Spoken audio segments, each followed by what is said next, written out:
Le Tai Chi Chuan, cette gymnastique chinoise, trouve ses origines dans les arts martiaux et fut adaptée vers la fin du XIXe siècle en gymnastique douce, abordable pour tous.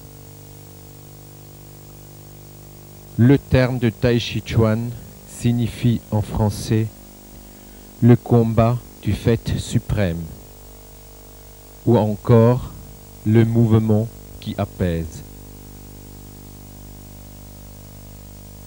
Comme nous l'enseignons, il fut pris dans le programme de l'éducation physique destiné au peuple chinois dans la seconde moitié du XXe siècle sur décision de Mao Tse-tung.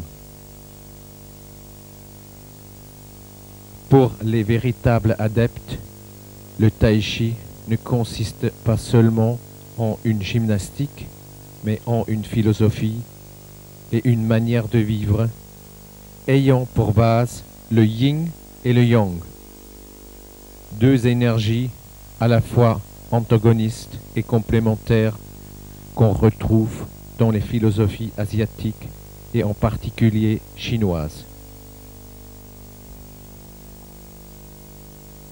Parmi les différentes méthodes de Tai Chi Chuan, nous proposons la pratique de l'école Yang. Il s'agit d'une longue séquence gestuelle comprenant 84 formules très complexes qui exigent une attention soutenue et une concentration sur l'enchaînement continu. La fin d'un mouvement représente le début de l'autre, qui d'ailleurs est, si on peut dire, son contraire. L'attitude debout, avec aisance et concentration sur la respiration, n'est prise qu'au début et à la fin de la séquence. Le mouvement est réalisé très lentement, sans interruption, sans changement de rythme, toujours debout. Ainsi conçu, le Tai Chi améliore l'équilibre statique et dynamique, la coordination et l'adresse, la relaxation, la concentration et la mémorisation.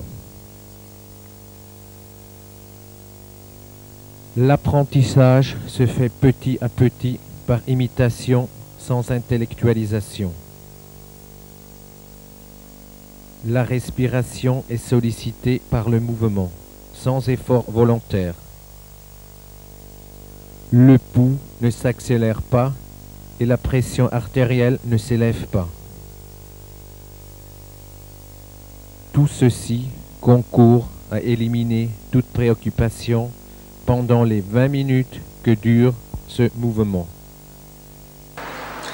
Reportons-nous maintenant à l'expérience faite à l'université Paris 6, Pierre et Marie Curie, et que nous pratiquons depuis 1976.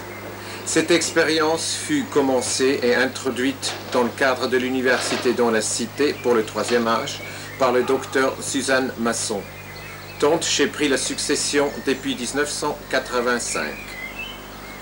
Jusqu'à aujourd'hui, nous poursuivons cette activité depuis plus de 17 ans. Tous les participants sont des personnes dans une tranche d'âge qui va de 50 ans jusqu'à 90 ans pour le plus âgé, qui d'ailleurs participent toujours à nos séances depuis le début, donc depuis 1976. Bien sûr, les sujets âgés perdent une grande partie de leurs possibilités psychomotrices progressivement. Et l'intérêt est donc de leur proposer une méthode qui puisse stimuler la psychomotricité, de solliciter les grandes fonctions et bien entendu de ne pas dépasser leurs possibilités physiques. Le Tai Chi semble répondre parfaitement à tous ces impératifs.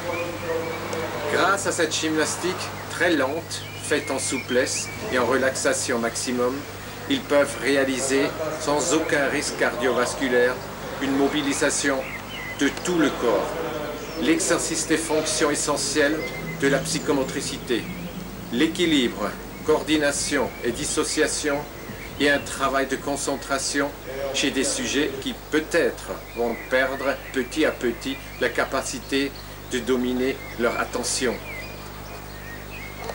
Nous avons observé, après les quelques années de pratique du Tai Chi Chuan par nos participants, qu'il était facile de noter l'amélioration dans la réalisation de l'exercice que les sujets parviennent à faire.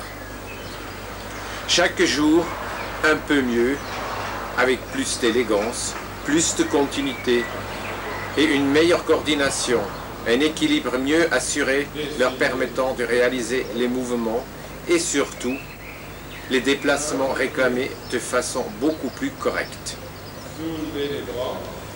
Des études des grandes fonctions circulatoires et respiratoires nous ont confirmé l'apport bénéfique de ces séances. Jusqu'à ce jour, aucun incident n'a été noté sur les 17 années de recul. Et je trouve que ça m'avait fait beaucoup bien, au point de vue articulation, surtout où j'aime la gymnastique et la danse, mon Dieu, c'est plus. L'ambiance qui est très sympathique. Alors, on se sent, c'est vrai, pas du tout gêné, parce qu'arrivé à un certain âge, il faut reconnaître qu'on n'est pas très jojo. Je suis venue chez vous parce que j'étais un petit peu en déprime. Et puis ma foi, j'ai vu que ça m'avait fait beaucoup de bien et que je me suis mise peu à peu. Nos séances ne se limitent pas uniquement sur le Tai Chi Chuan. Nous préférons être un peu plus éclectiques. Aussi, il nous semble intéressant de commencer la séance, qui dure environ 1h30, par une mise en train qui se compose de la manière suivante. D'abord de 5 à 10 minutes de communication verbale. Bref, la retrouvaille hebdomadaire. Ça veut dire du bavardage, de ceci et de cela. Ensuite, on commence avec un peu de gymnastique classique, comme la marche, évolution et mouvement des membres inférieurs et supérieurs. Enfin, un travail psychomoteur portant sur la latéralité, le rythme, la réponse à des stimulations inattendues et encore la relaxation dynamique et statique. Et puis un moment toujours très apprécié par tous, un moment de détente avec de la danse. De la danse sur un fond de musique, sur des airs anciens d'autrefois, leur évoquant bien entendu des bons souvenirs. De nouveau en avant.